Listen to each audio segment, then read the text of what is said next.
Guys স্বাধীনতা দিৱস উপলক্ষে আমি পতাকা উত্তোলন কৰিম আৰু আপোনালোকক দেখাই দিম, চাই থাকিব। ওম শান্তি ওম শান্তি ওম শান্তি।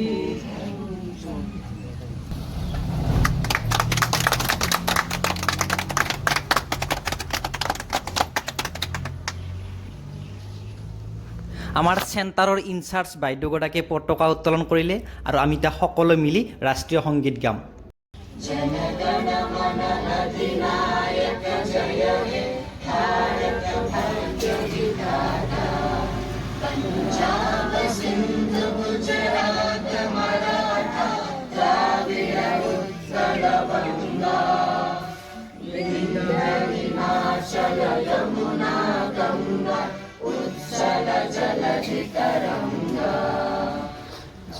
शुभ नामे जागे तव शुभ आशीष मागे।